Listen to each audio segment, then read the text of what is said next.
Добър ден, мои приятели! Вече останах безгласно, това вече е пета част. До момента гледахме първа част, на ние се радвахме, както се казва. И продължаваме, ето, виждате, Нейков крачи. Но въпросът е, че вече пътечката стана достъпна. Не е някой недостъпна. И продължаваме. Виждате, това са пера. Значи това какво ви води. Виждате, вземате листото. Виждате, това е като от местопрестъплението. Гледате и душите, разбирате, това означава, че някой лиси се е опаткала, някой патка. Домашна патка, разбирате ли? Опаткала. Чакайте, господин Нейков, ето виждате. Тези склонове аз мога да побързам, но опа, тук нещо ме удари в слабините, но продължавам. Защо? Защото вие, моите фенове искате живото предаване, живото. Така, Нейков ми прави път, вече не иска да е в ефир. Хонорара му беше само до четвърта част, трета част няма. Вече пари за него няма, но аз продължавам заради вас. Ето, виждате, тук вече става все по-достъпно и по-достъпно. Виждате какви малки скалички. Това са никакви препятствия покрай местната, където ние потъвахме по-нагоре. И ето продължаваме. Да, продължаваме. Защо продължаваме? Заради вас, нашите фенове. Ще направим цяла група в YouTube.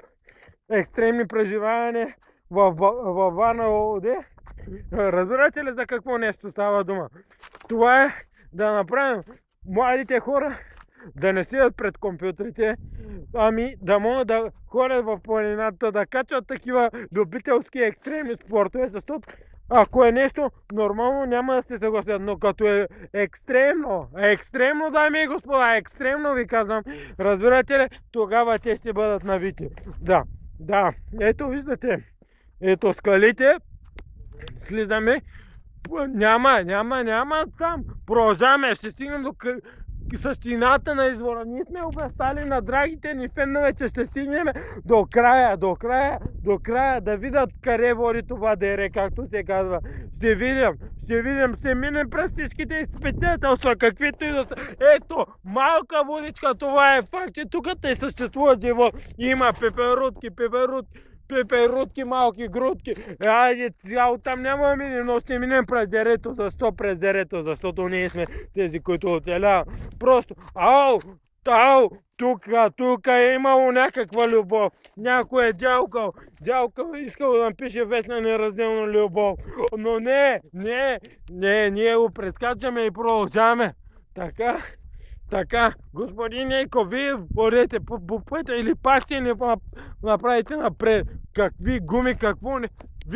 Виждате какъв небосклон.